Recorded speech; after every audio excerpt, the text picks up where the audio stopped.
Well, up until the final 2 goals in the last 2 minutes, the Minnesota Wild had things pretty well in hand against the Washington Capitals as they come away with a 5-3 win, their 3rd win in a row.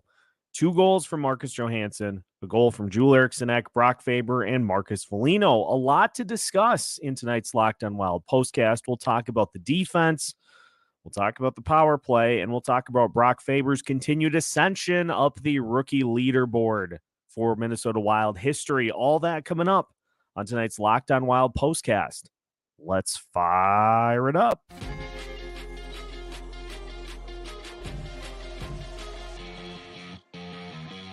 You are Locked On Wild postcast, part of Locked On Minnesota on the Locked On Podcast Network.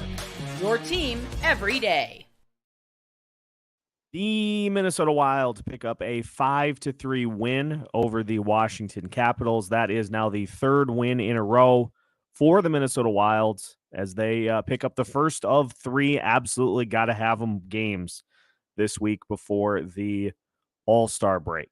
Welcome into tonight's Locked On Wild postcast. My name is Seth Topal, your daily Minnesota Wild insider, host of Locked On Wild. And for those that have not tuned into a postcast previously, we love to get you involved in the comments in our postcast. So if you have an opinion you'd love to share about what you saw in tonight's game, make sure to line it up and to put it in the comments. We'll get to your thoughts in a little bit. I'll go through my 2 cents as to what we saw in tonight's game, and then we turn the show completely over to audience comments here the rest of the way. So let's talk about this game tonight. As the Minnesota Wilds come away with a 5-3 win, they got the early goal from Brock Faber, who continues to be just a stud for this team. Continues to climb the Wild rookie leaderboard in terms of points. He's now 3rd all-time in points in a single season for Minnesota Wild rookie defenseman. He's 1 point away from Calen Addison in terms of 2nd most points amongst rookie defensemen all time. So he's getting close to making some moves there. Didn't get a ton from the top level guys in this game tonight, but it's okay because the secondary scorers were all over the place. Marcus Johansson scored twice. Marcus Foligno scored once. Eriksson Ek able to pick up a goal as well. And so it was just exactly what this team needs to continue to do. We talked about it after the Hurricanes game in that this team just needs to continue to win games. And if they want to get themselves into the playoff conversation, you got to continue to win. And so they start the week off doing exactly that. Now, I was just mind-bogglingly frustrated by the power play in tonight's game. Power play just was right back to the passive play in tonight's games. Too much perimeter work, too much not looking to shoot the puck, too many instances of just trying to look for somebody else to do the job.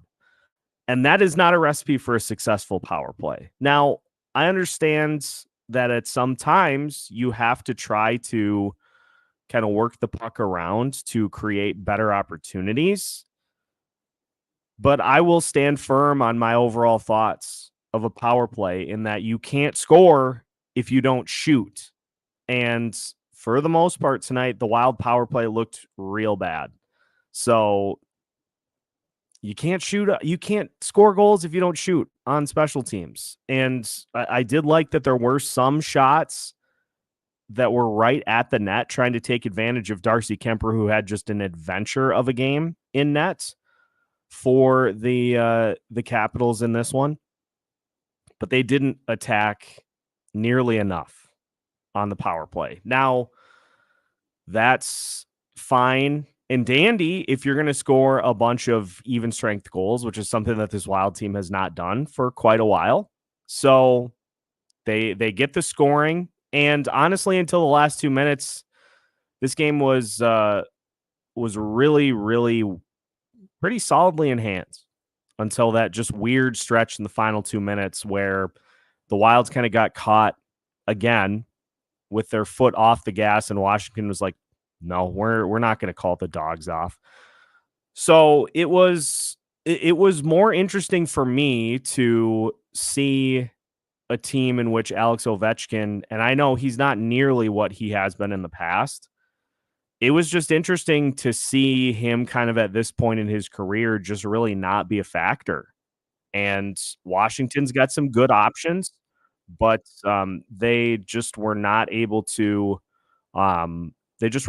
get anything going offensively until the last few minutes in this one. So it all leads to another win for the Wild. They now have won 3 in a row, and for all of the overtime losses don't count, the Wild are back at 500.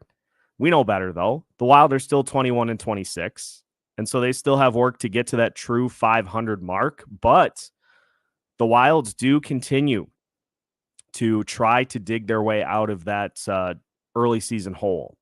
So we have seen over these last 3 games, and we knew this was coming ever since Bill Guerin talked to the media in his State of Hockey address, is that this team's they're not going to take their foot off the gas. It's pedal to the metal because the expectations continue to be get to the postseason or it's a failure of a season.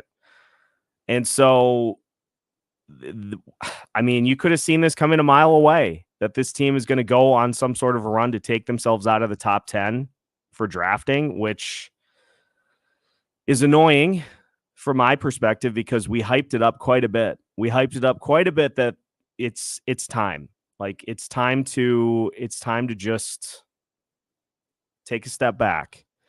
And now 3 wins in a row have taken the Wild pretty effectively out of the top 10, at least for now, in the NHL draft. And now this puts in some other possibilities that I think we were not super thrilled about in terms of the continued search for another defenseman to add into the mix. Again, I'm not super enthused about the possibility of that being in the works. I just would much rather see Damon Hunt get that opportunity. Now, defensively tonight, I thought the Wild looked real good. Brock Faber and Jonas Brodin, it got talked about during the broadcast that of the 160 defensive pairings this season that have played enough minutes to qualify, Brodin and Faber are 8th in the NHL in terms of expected goals against as a pairing. So that line is putting some real good chemistry together. That pairing is doing some really, really good things for the Wild. The Middleton-Mermis combination, I thought, had some really good moments here tonight. And it seems like Dakota Mermis has maybe shaken off a little bit of a rough patch for him and is starting to get himself back to where we saw him earlier in the season. So good to see Mermis be able to kind of get himself back on track. And your third pairing didn't hurt. The third pairing, the hand grenade did not detonate in tonight's game. And so defense didn't hurt you tonight. Filip Gustavsson, I thought, played really solid. Again, just a weird stretch at the end of the game where the Capitals scored their 2 goals. And on the goal that Gustavsson gave up, the first goal, that's a disastrous turnover in the neutral zone that leads to a 3-on-1 for the Capitals, and there's nothing that Gustavsson can do about a cross-ice pass as he commits to the first shooter, leaving some opportunity on the other side. There's just nothing you can really do about that as a goalie. He wasn't super challenged a ton tonight because this Washington team is very, they're very molassesy. They're very much like molasses. And it just, again, it was a game. It was a a game that should have had the outcome that it did. Washington is a weird team, and they're not really good at anything in particular. And so the fact that the Wild were able to get the win and really didn't have to sweat it at all is a good thing. Now let's talk about, before we pause and before we move to your comments, let's talk about hashtag greater good for tonight. Brock Faber leads because that goal was sweet, picking up the Matt Zuccarello shot and just depositing it past old friend Darcy Kemper. And Faber starting to kind of push past that rookie wall and get back to what we saw. So he's starting to get a second wind at this point in the season, which is great to see. And so greater good for Brock Faber for that. Joel Eriksson Ek, 20 goals now on the season. He is on pace for 35. We talked about it in today's episode. I fully expect that he is going to continue the pace that he's on, because he just continues to be the most consistent player on this team night in, night out. He really has not had an off night that I can remember. I'm sure he's had maybe one, but he just does not slump. Eriksson Ek does not go through slumps.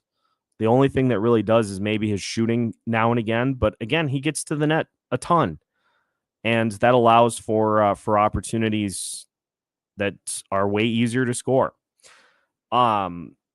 The other greater good is Marcus Johansson scoring 2 goals here tonight, and taking the thing that I think was different with Johansson in this game was he really was pushing the issue. And this is something that has been a problem with him at points, is that, it seems like there are nights where he just is content to pass. On the nights where he's content to shoot, he has been able to score pretty effectively. And so the fact that he was able to be one of those nights where he has more of a propensity to shoot is A-okay in my book. And you look at these combinations that John Hines has been putting out there the last couple of games. Kaprizov, Zuccarello, and Rossi had some good opportunities. It was kind of a weird game for Kaprizov here tonight. He seemed like he was more of a passer in this one, but that line still had some really good looks and some really good opportunities. They just weren't quite able to finish on them. That second line of Eriksson Ek, Foligno, and Boldy was probably one of the best lines on the ice tonight. And so that line combination working well. Foligno scored his 8th goal of the season. He's already exceeded what he had for goals last year. So there was a lot of good in this one. It doesn't change the fact that we continue to note that it's going to be a tough climb for the Wild to get back into the postseason picture. They have, as of right now, I think about a 5% chance of making the postseason. So the message is simple if the Wild want to get back into that postseason picture. And I'm sorry if I sound like a broken record saying this, but I just, again, if it's going to happen, they just have to keep stacking these games on top of each other. You can't have a stretch in which, like, let's say they go 1-2 this week after going 2-1 in what is considered a pretty tough road trip last week. You've wasted 6 games. And so if they don't do anything with these final 2 games before the All-Star break, then they're right back to where they were. So you got to keep winning. You got to get these last 2 games of the week. And once they do, then it's the All-Star break, and then it's time to reset once again. So we have a lot of your comments to get to here. A full, healthy comment section already in full swing. So keep them coming as we react to a 5-3 win for the Minnesota Wild over the Washington Capitals. We will get to all of your comments on tonight's game as we continue tonight's Locked On Wild postcast after this. Tonight's Locked On Wild postcast is brought to you by Game Time. Folks, what would you do with an extra $100 in Las Vegas if you were headed for the big game, which surprisingly is just a couple of weeks away? Would you buy yourself a great dinner? Would you put it all on red? If you are headed to the big game, Game Time wants to give you a little bit extra to use for whatever you decide. All users of Game Time get $100 off when they buy a big game ticket with code VEGAS100. So head to Game Time right now to take a look at some of the best seats available for whether it be the Ravens, the Chiefs, the Lions, or the 49ers playing to hoist football's greatest trophy. You can head to Game Time to check out great seats, see what you'll see from your seat in the venue for the halftime show, for the game itself. You can see everything from your seat view, as well as not getting blindsided by any last-minute fees. Game Time puts everything out in front so you know exactly what you're going to pay for when you purchase your tickets.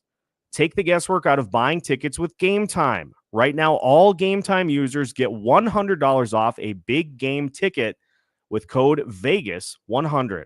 Terms apply. Just download the Game Time app and use VEGAS100 as the code for $100 off a big game ticket. Or if you're not going to the game, use code LOCKEDON for $20 off your first purchase. Download Game Time today. Last minute tickets, lowest price, guaranteed. Tonight's Locked On Wild postcast also brought to you by Sleeper.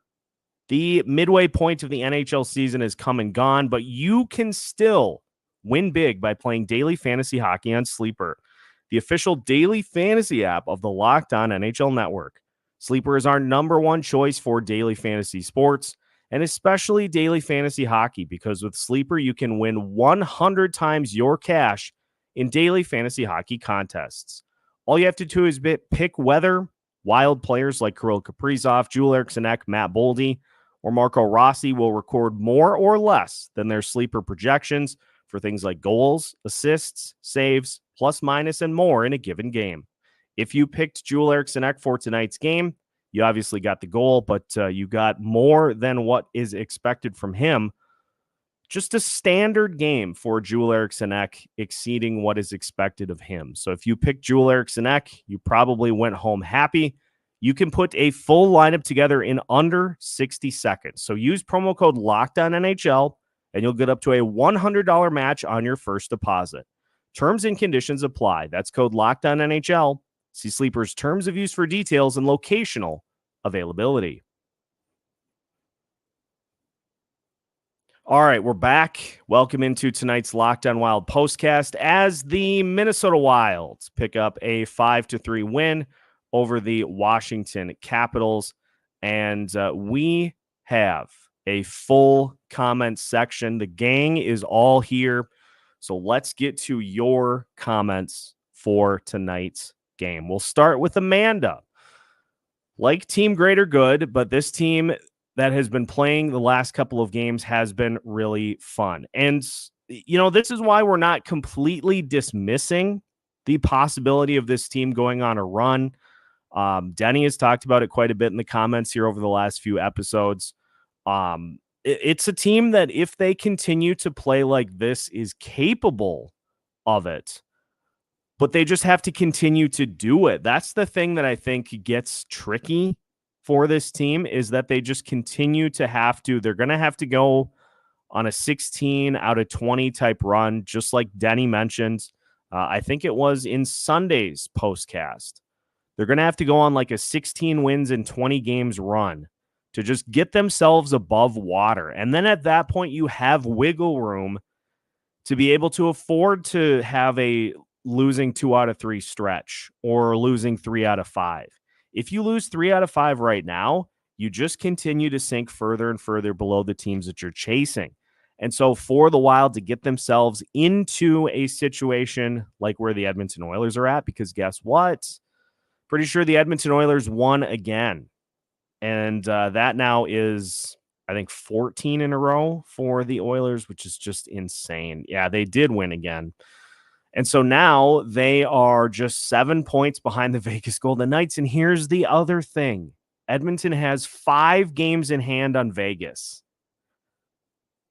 I'm just going to say it right now. I know we'll get back to the Wild conversation, but if we just look at the Western Conference right now, I'm going to say it right now. I think the Edmonton Oilers will catch and pass the Vegas Golden Knights before the season is done and get locked into the 2 seed. Now, whether that means the Kings or the Golden Knights are the first wild card, I think both of them will probably still get in. But the Oilers are on just a scintillating run of play, 14 games, and it's not like they're winning them. It's not like they're winning them by a goal. They just continue to do it. That's what the Minnesota Wild have to do, again, to get themselves above water so that they have the ability to, sometime in March or April, sustain, a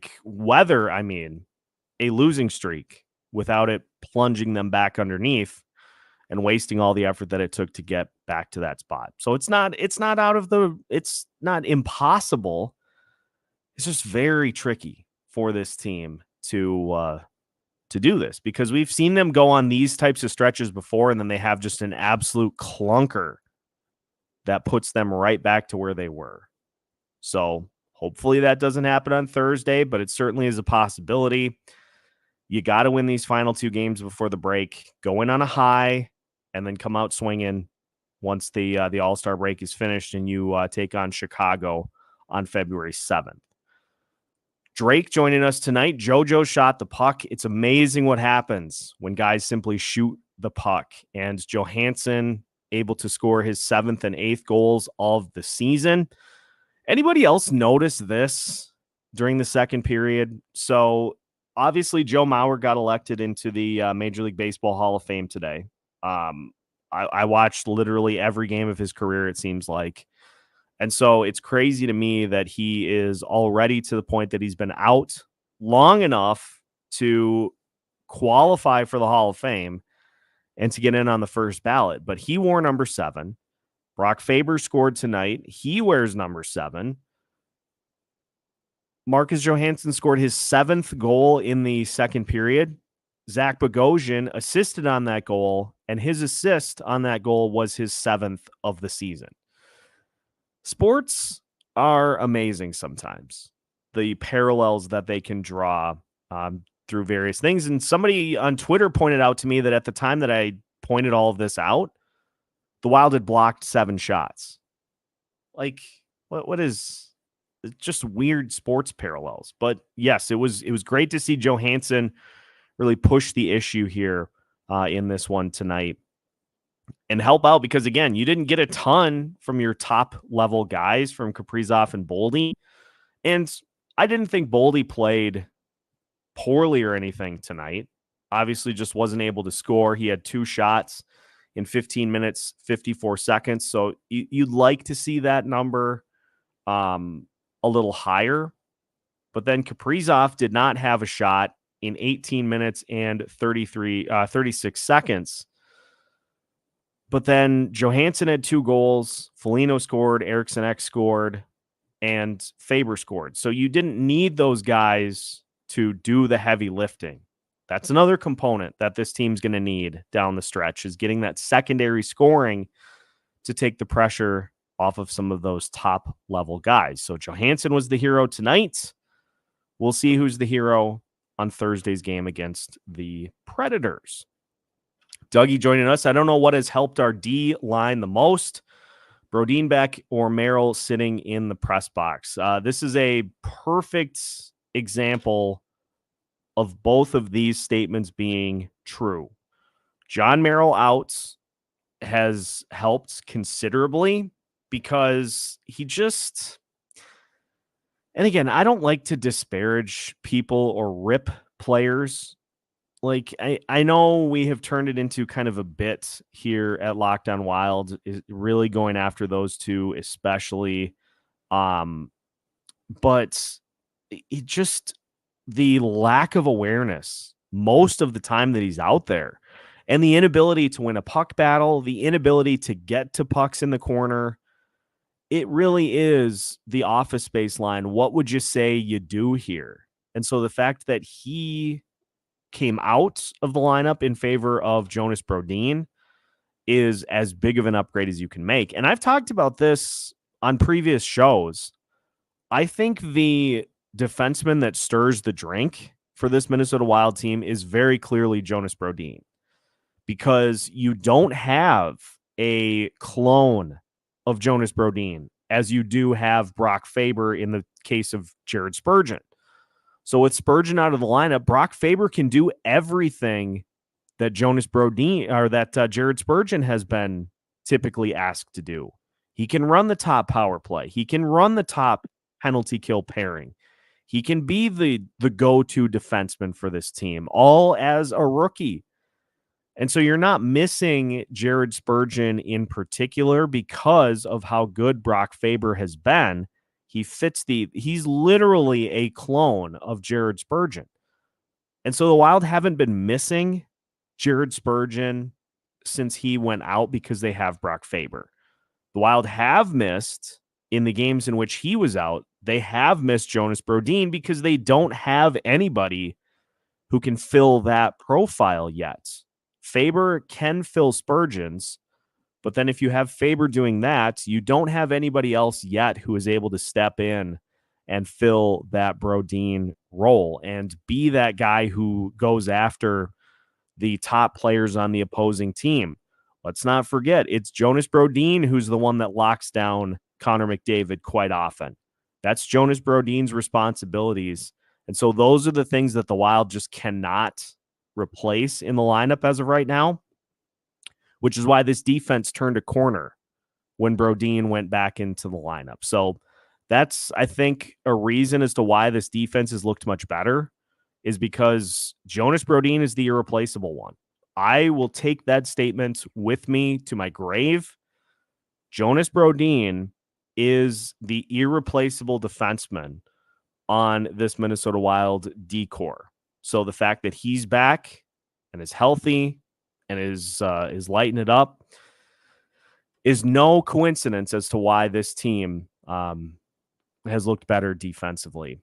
Amanda reminds me about how I thought they were out of the race last year at this time too. And then Amanda did the math as to where the Wilds were at this point last year. The Minnesota Wild last year were 27, 29, and 11 at the end of January 2023.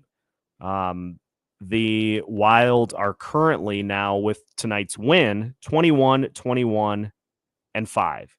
So there are a few wins below last year's pace, but I'm real glad that we haven't seen the same level of overtime games that we did last year, because it seemed like every game was either a shootout or an overtime loss. At least they're getting taken care of in regulation here this season. And we kind of thought that the Wild were cooked last year, and they were able to go on a little bit of a run to put themselves in position to make the postseason. Now, last year was a step down from 2021, 2022. This year is a step down from last year. And so you're 2 steps below where you were 2 seasons ago. And so, again, it's not out of the realm of possibility. It's just going to be a very, very tough climb to the top of the mountain. Jeremy joining us tonight. I know Goligoski isn't God tier D, but he's also at least semi-competent when he's not with John Merrill. Absolutely accurate. Goligoski had some decent play, has had some decent play since he got cut off of the anchor. He was a -1 tonight, but he played 14 minutes, 56 seconds, had a blocked shot, played a little bit on the power play running that second unit, which, again, I just would much rather have Damon Hunt doing that. But again, that third pairing didn't kill you in tonight's game. And so it's not like we're asking a lot. If that third pairing can simply not destroy this team, then that's about all you can ask for that group. If they can just not destroy games, that is a win for this team. Diane joining us tonight. This team is confusing. Are they good or not? Drum roll. Have no idea. Yeah, because we all kind of know that it's lurking. Another stretch in which this team loses 3 out of 4 to undo all of the work that it's taken to get them even to this point, which is why I think they just need to continue to play with a sense of urgency in addition to the confidence. The confidence is back here over these last 3 games, but you have to continue the urgency. You've got to play like your season depends on it, because it does. And if the Wild do that, that leads to more puck battle wins.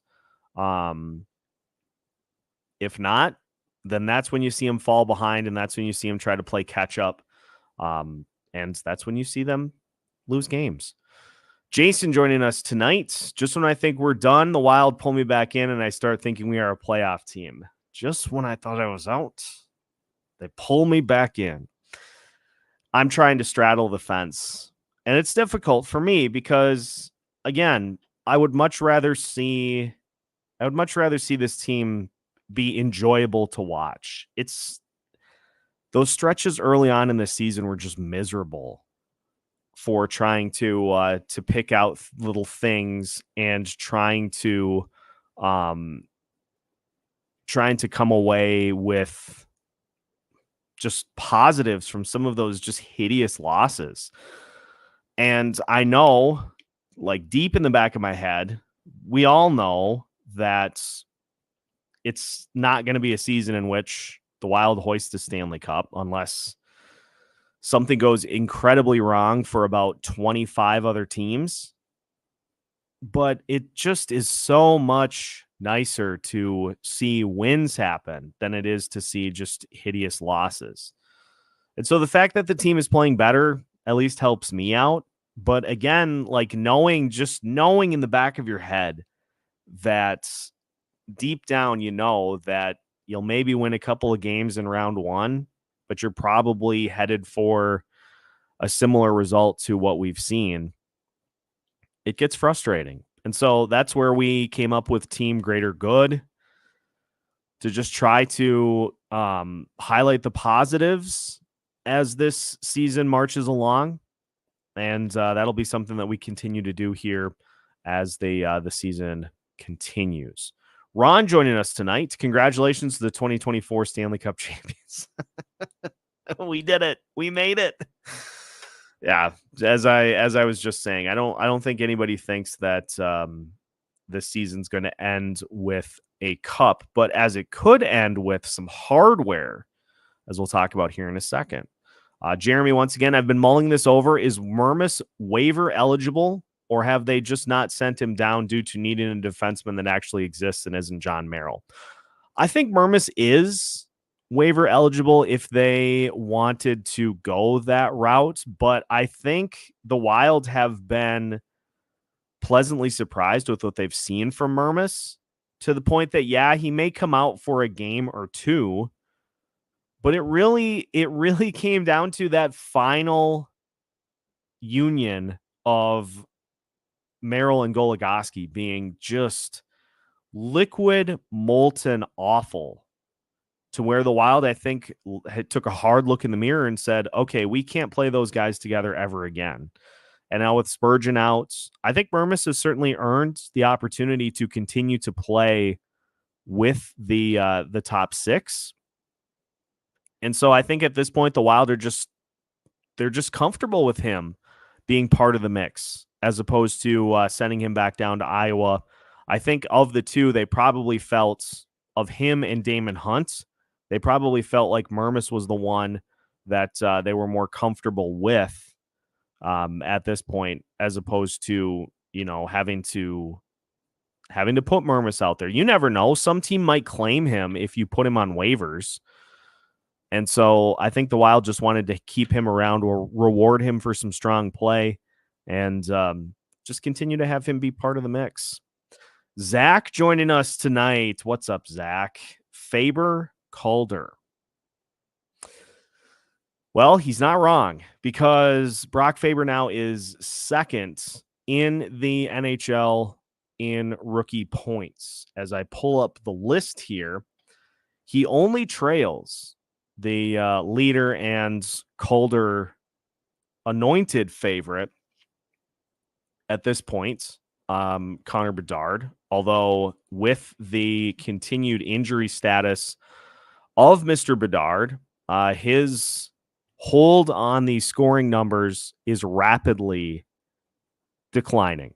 Marco Rossi just 2 goals behind Bedard for the rookie goal lead, and Faber and Rossi both are just 5 points behind Bedard for the rookie points number. And I find this interesting too. So Brock Faber's a +6. He's got 4 goals, 24 assists. He's running the top power play. He is arguably your second most important defenseman currently. You could even make a case that he's your most important defenseman, considering that he runs the power play and the penalty kill too. So he's playing just these integral minutes. He's playing top pairing minutes with Jonas Brodin, locking down the best players on the opponent on a nightly basis. He's playing almost 25 minutes per game. He's played in every game so far this season. He's played in all 47 games. Connor Bedard, 15 goals on the season. He has 1 power play goal. So Faber has more power play goals than him. They have the same number of power play points. Bedard is playing 19 minutes a night. He's got 5 more points and 2 more goals. If Rossi catches him in either category, I think we're going to see this open up. As much as I feel as though ESPN and the NHL have just already engraved the award for him, if he continues to miss time, and now there are reports that he's going to miss an additional 6 weeks, as Quadra mentions, now that Bedard's out for 6 more weeks, Faber needs to turn it up and get the Calder. Folks, if Bedard continues to miss games, let's look at what happened to Matt Boldy a couple of seasons ago. He missed essentially half of the season, and despite having just a real solid rookie campaign, that was why he got held out of the finalists, because his numbers matched up with just about anybody that was in the conversation. It's just because he missed as many games as he did. If Bedard continues to miss time, and if Rossi and Faber both continue to get it done, you're looking at your 3 finalists right there. You may already be at that point that you're looking at your 3 finalists as Bedard, Rossi, Faber. I'm telling you, it's not an absolute definite that Bedard wins the Calder, because if you haven't heard, Bedard, he didn't have his jaw fully wired shut. He's got the rubber bands to keep everything in place, but he can skate on the ice. He's not allowed to take slap shots yet because he can't flex his jaw yet. Leads me to believe that he's still a ways away from being able to come back. And so we could be at the point in which Faber and Rossi starting to knock the door down. Ethan joining us from Columbia. We salute you. For those about to Brock, we salute you. Jeremy joining us, Mason Shaw and Adam Beckman looking like they're finally showing up yesterday. Power play goal for Beckman, top right corner, bar down to open up the game against Texas. And so this is, I believe, 2 straight games for Beckman with the goal, which is why I think we're going to get him an opportunity. We're going to see him at some point soon, maybe after the All-Star break, maybe even this week. I think you're going to see him called up to fill one of those spots, because let's look at what Lucchini brought to the table here in this one tonight. Jake Lucchini played 7 minutes, 32 seconds. He went 3 of 5 in the faceoff circle. He did not record another statistic other than that. I'd rather see Adam Beckman come up here because he's going to shoot the puck. And I feel like he would be able to provide you with a scoring touch on the fourth line to complement Duhaime and Freddie Gaudreau. I would like to see that because as of right now, like, again, what are you really getting? I know Lucchini is leading the Iowa Wild in goals, so it's not as though his opportunity was not merited. But Beckman is starting to really heat up. And so I would love to see him get the opportunity to hop up in here and get some opportunities. Metal 1520 joining us tonight. Can't believe Zuccarello passed up a wide open net on the power play. I threw up in my garbage when he did that. This, folks, power play was bad tonight. Power play was way too pass heavy. And so had they tried to take advantage more of a I don't like to actually I kind of do. Did I not call it in the pregame show today that Darcy Kemper is beatable?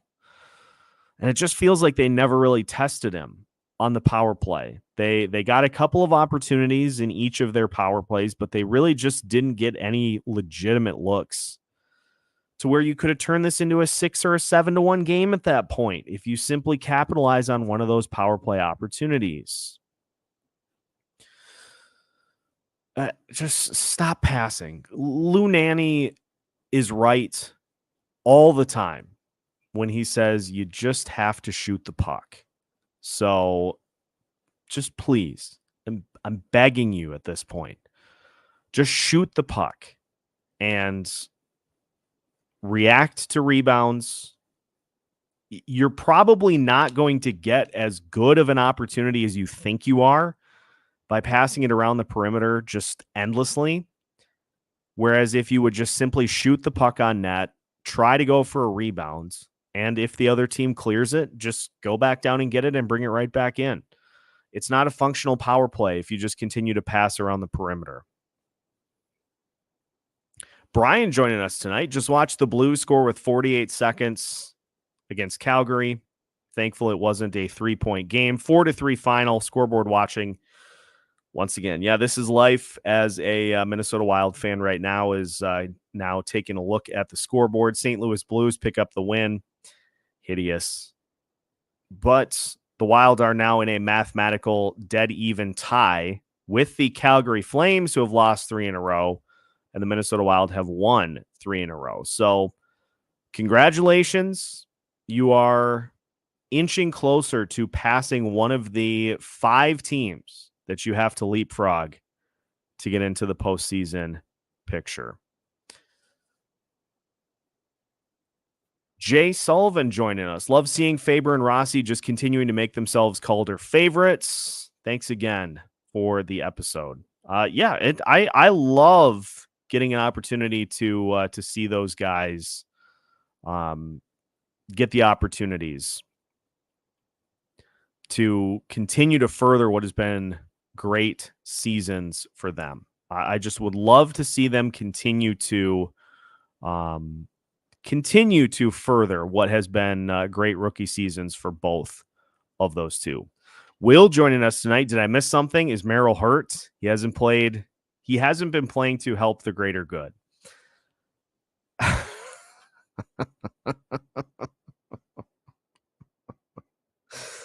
Hashtag trade Capri's. Trade Capri's. Trade Capri's. All kidding aside. Denny joining us. Captain of the comments section. What's happening, Denny? Edmonton is the best team in the NHL. 14 wins in a row. Look at what a coaching change did for Edmonton. Have faith for the Minnesota Wilds. Yeah, I'm going to roll with exactly what Denny said, with some sort of a 16-4 stretch to get yourself, again, it's just about getting yourself into solid footing amongst the Western Conference teams to where if you do have a stretch where you lose 2 out of 3 or 3 out of 4, you're not all of a sudden having to go on a run to try to leapfrog everybody again. And the Wild do have games coming up against teams that they are currently jockeying with for postseason positioning. I was just going to pull up that exact schedule because obviously you've got Nashville's game coming up on Thursday. So that is a team directly in front of you in the wild card standings. After the All-Star break, the Wild will play Arizona on February 14th. Valentine's Day on the road, 8:30 start. Oh, terrific. Then the Wild will also play Edmonton. They'll play Seattle on February 24th. They play Nashville on the 29th. St. Louis, Arizona, Nashville, Arizona, St. Louis, and Seattle. So they play the teams that are in front of them currently in the postseason picture. You just got to win those games, and you got to just continue to you just have to continue to pick up those wins as they go. Folks, we've got viewers joining us from Brazil. This is the coolest part about this, is that we can get listeners from all over the globe. We've got people checking in from Germany, from Canada, from Finland, from Sweden, and now from Brazil. Best fans in the world. Love to see it. Love to see it here this evening. Jay Sullivan, you see us targeting any defensemen specifically? Folks, I actually got I actually had an intriguing proposition sent to me by a friend of the show about a particular defenseman that is currently with the Los Angeles Kings that would not be just a rental for this year. And so I'm going to tip a little bit for the privileged listeners tonight. I'll tip my hand a little bit as to what's coming on tomorrow's episode. I'm going to dive in to that particular circumstance. It's a defenseman for the Kings that is making $1 million per season, but is amongst their statistical leaders in a wide range of categories.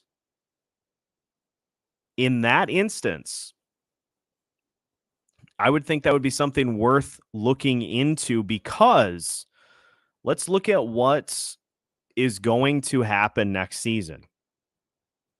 Zach Bogosian is gone unless you bring him back for another season. Alex Goligoski's gone.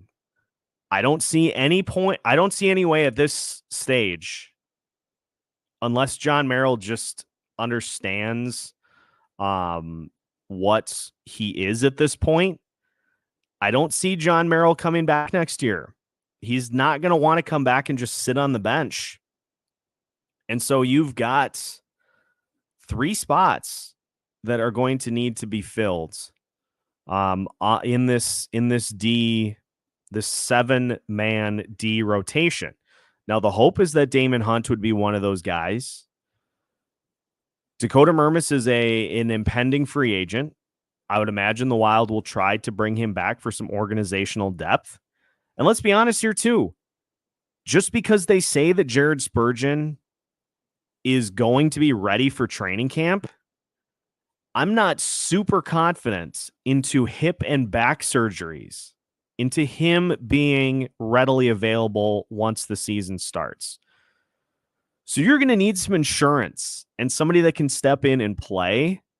And so this is, I think, the one instance in which I am okay with going out and grabbing a defenseman. If it's somebody that is going to be able to be with this group this year and be somebody that figures into that mix for next year's team, because I don't think at this point, unless they have just massively good stretches down the stretch, you're probably not ready with Lambos yet.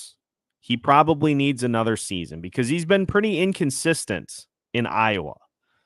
So you probably need another season of seasoning for him before he's ready to hop in full time. He can probably play in pinches. If you suffer injuries and you need to call somebody up, he can probably fill that role next year. But you're going to need to have somebody that you can rely on to play, because I'm not comfortable being like fully in on Jared Spurgeon being 100% next season.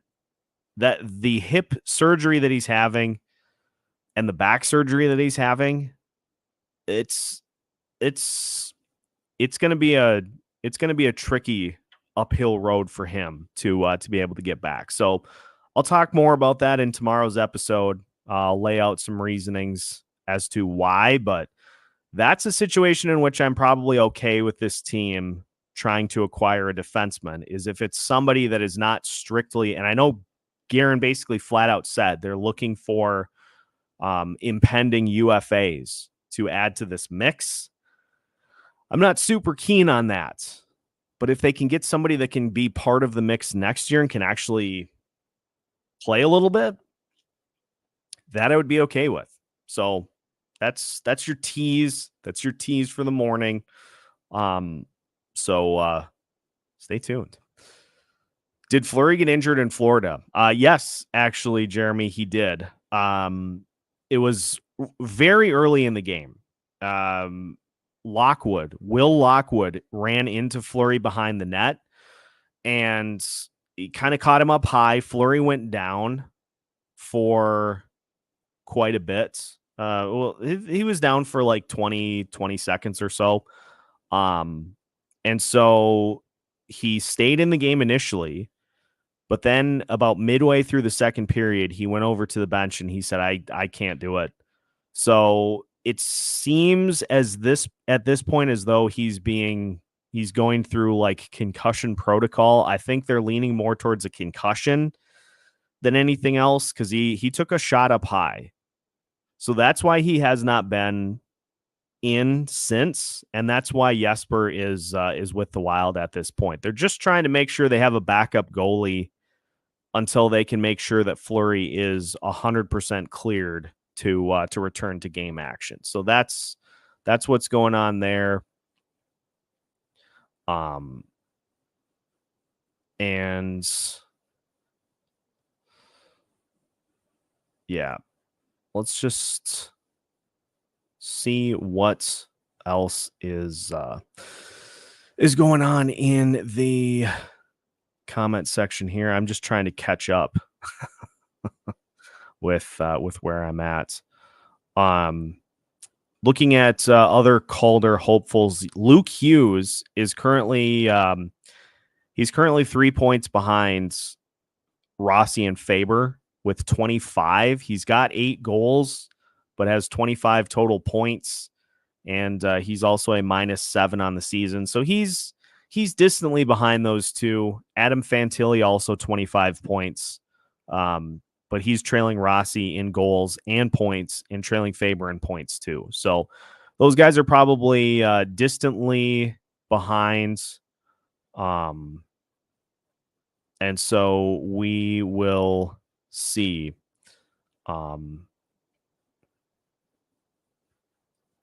Where we're at. Wild Crush, how do we look playoff wise? Apologies if you covered it. No need to apologize. I got to the trade capris. The Wild have to vault over 5 different teams to get into the postseason picture as of right now. So let's just run through the list. The Wild are tied with Calgary with 47 points. They're also tied with the Seattle Kraken with 47 points. Kraken have a game in hand. The Wild trail St. Louis by 1 point with 48. And the Blues have 2 games in hand on the Wild.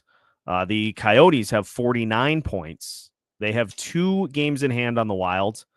And then the Nashville Predators now have a 4-point lead over the Wild. They are in the second wild card spot.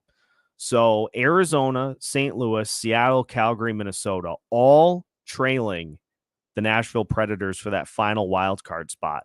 Los Angeles Kings have 53 points on the season. They are 2 points ahead of Nashville, but they also have only played 44 games. So they have 3 games in hand on a large part of the field. At this point, it feels as though you are probably playing for one spot.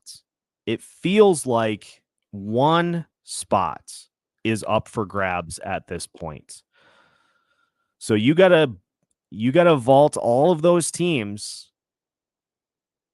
and then you have to, that's the other thing, is you have to play just outrageously well, and you got to have stretches in which these teams that you're going up against don't. So that's why it's kind of that 1-2 punch, is that if the Wild can pull together a really good stretch of play, then that's where you make your move. I'm going to put this out there too. Denny's celebrating his birthday on Saturday.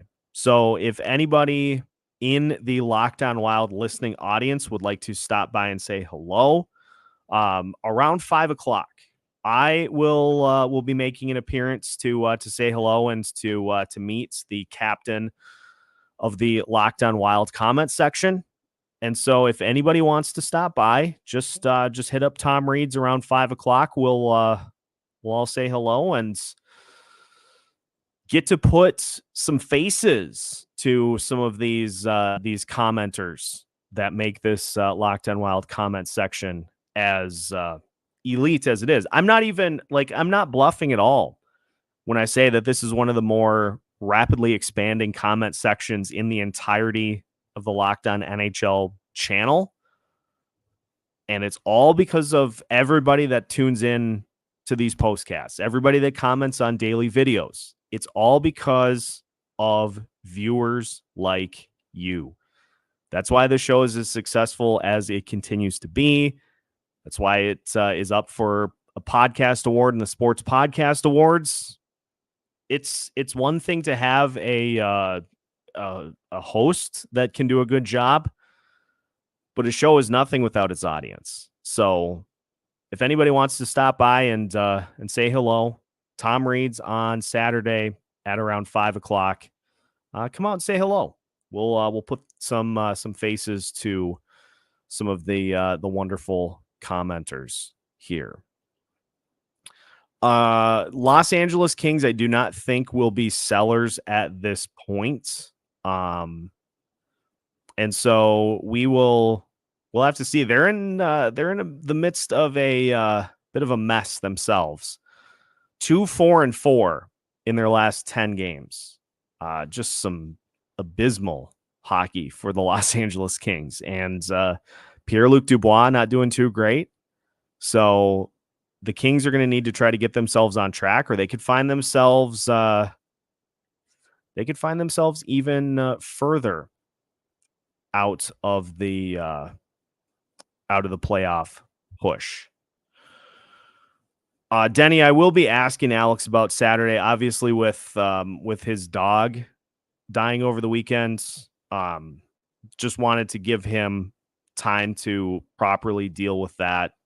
Him and I'll chat about it before Saturday for sure, but just wanted to make sure that I wasn't throwing that on him while he is currently going through the grieving process. Mike joining us tonight. I like Lacombe from Anaheim. Someone threw that out yesterday, I think. Yeah, I'll go through some more worthwhile names for defensemen here. I'll look at what it would potentially take for Lacombe to be potentially brought into the mix. Brian mentioning Arizona looking tough in their Cracker Box Arena. Cooley playing great, as is Bukestad. Dumba hurt last night. Unless Ingram cools off, Arizona might grab that last wild card spot. Yeah, I'm not sure I'm not sure what the injury scenario is for Dumba at this point. I know the Coyotes weren't sure the severity of it, but we'll get a look at that, I'm sure, soon. But if he misses any extended time, that's a huge loss for the Arizona Coyotes. I know his numbers were rather pedestrian, but you think about the leadership that he brings to a relatively young team. It's going to be tricky for anybody to hop into one of those final two spots.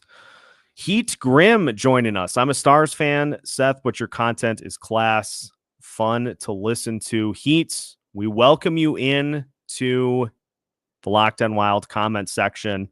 Glad to have you here. Appreciate you listening. And always going to root for hashtag one of us, Jake Ottinger. So appreciate you hopping in and joining us here this evening after a Minnesota Wild victory over the Capitals.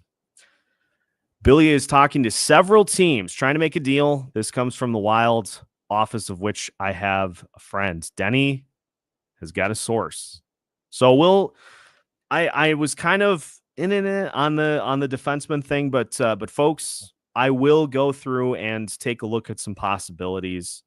We'll maybe do one episode of potential impending unrestricted free agents, but I'll also do an episode in which we look at some names that could be here for more than one season that you could fill into the mix without breaking the bank. So we'll do a combo platter. That's in fact, I forgot completely about this. We got the All-Star break coming up. And so we're going to have a full week of no games, which that'll be a tough week to get through without these postcasts. But maybe what I'll do over All-Star break week is do a live stream on like a Wednesday night. I'll get working on that. Maybe we can all just hang out and just talk some hockey. So I'll go through some of the defenseman possibilities for this team that they could look at that would be relatively cheap. But here's the thing. If you want somebody that's going to make like a top 4 impact, it's probably not going to be a cheap acquisition. So we'll talk about that as well. I love the fact that Marcus Foligno touched on this and Denny touching on it right now. The Nashville game, a 4-pointer. That's going to be a big one. And we are going to have the hosts of Locked On Predators on to preview Thursday's game. Just working on whether or not that'll be a Wednesday night recording or a Thursday morning recording. So we'll see what we can get cooked up there, but we'll have that for you for Thursday's game. And then, of course, we'll have you covered after, as we typically do. I mean, in the grand scheme of things, I think of the 47 games so far this season, Locked On Wild has been unable to cover maybe 4 of them. 3 or 4 of them is all. One of them I had no voice because of that cold that I was dealing with for about 3 weeks. And the others was just for some of my my day job stuff because we were right in the throes of high school football playoffs. And I had road games those nights. But beyond that, we're here for you pretty much every game with postcasts, with full episodes throughout the week as well. So I think for tonight, that is probably going to wrap things up. But again, we've been here for 60 minutes, just shooting the breeze and just reacting to another win for the Minnesota Wild. So appreciate everybody for tuning in here for tonight. Again, I will remind you as well, if you would like to be part of a future episode of Locked On Wild, send an email to lockedonwild@gmail.com. We will get you lined up. You don't have to have podcast recording equipment to do it. So if you can, there's the website that I'm using right now. It has the ability to go off of a phone. So if you don't have any podcast recording equipment, that is not going to interfere with your ability to hop on. This is a fantastic idea that Denny has got us going on. We're going to get you listeners. We'll get your thoughts as to what's going on with the Minnesota Wild here as we continue to roll through this season. So just email lockedonwild@gmail.com. And we'll get you lined up with the day. We'll get you recorded, and we will get you on a future episode of Locked On Wild. Make sure you hit the like button for tonight's episode. Make sure to hit the subscribe button as well as we continue to guide you through another season of Minnesota Wild hockey. Appreciate everybody for tuning in here tonight. The A+ cast of commenters that join us every single video. I appreciate all of you so much. And honestly, it's you guys that make this as fun as it is. You guys are the ones that make it fun for me to continue to cover this team and to continue to do these postcasts in addition to regular episodes. So appreciate all of you tremendously for continuing to make this, even though this season has been mostly, so far. But we'll get right back up and we'll continue to do it for you again here tomorrow. So thanks everybody for tuning in. Make sure to join us for tomorrow's episode and for future Locked On Wild content. You can find new episodes every Monday through Friday as part of the Locked On Podcast Network. Trade Caprice.